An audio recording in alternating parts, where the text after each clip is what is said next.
over these past few months, I've covered a few modern Sonics. There was Neo Sonic. Recently I covered Green Eyes. The Hexhawk is from Sonic Lost World. The Werehog is technically a modern Sonic. SK Bean is an unfinished model from a Sonic Colors parody. Bandages comes from the Sonic's Boom spin-offs. Yet people keep asking for modern Sonic. I really hope this is the right one, because I don't want my comments to just be people asking for modern Sonic again. Let's go. As much as this mod is marketed as a general modern Sonic, as soon as you get into a level it becomes blatantly clear that this is the Sonic from Unleashed's daytime stages.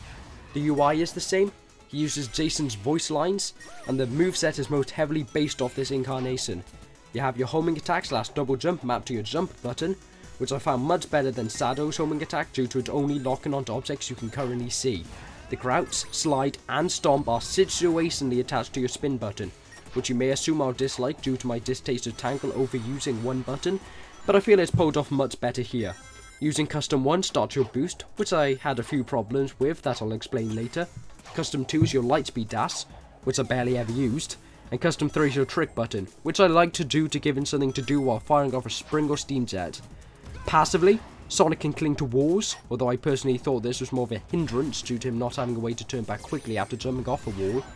Finally, modern Sonic's only real deviance from Unleashed is bringing back the Rush mode from Sonic Rush, which gives you temporary unlimited boost when you fill your boost gauge. This all works great, allowing you to quickly speed through levels, taking some very strange routes and optimizing simple acts like dropping from height or utilizing springs. It's therefore quite a shame that the one less than stellar ability is the central pillar of modern Sonic's arsenal, the boost. Like I'm sure most people who play SRB2 with a controller do, I've placed my custom buttons on the X, square and circle buttons, or the equivalent on an Xbox or Switch controller. This works great for the lightspeed dash, which ends up mapped to the square button, and the trick system, which ends up mapped to the circle button. But it is problematic for the boost, which ends up mapped to the X button. In an official title, mapping boosting to X might not be too bad, but due to SRB2 having free cam, it's very uncomfortable having to try to keep fingers on the left stick for movement, the right stick for camera control, and on the X for boost at all times, especially when you still need to use abilities on other triggers and buttons.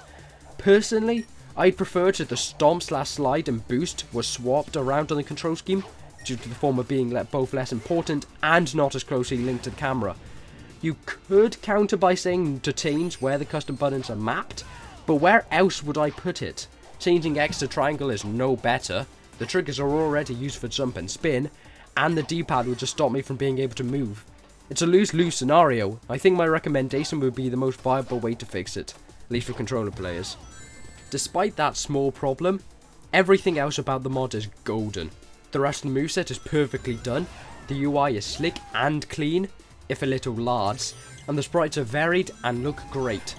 Despite a small problem with how random lines of text would appear at the top of the screen every time I boosted, there's evidently so much love and effort put into this, as you'll see from the sheer amount of little details and flourishes MOTD Spork added to the mod. An easy 9 out of 10, sliding it into 5th place, above Sado, and below the Egg Pack. Hope you enjoyed this mini review, enjoy the remaining footage, and ciao.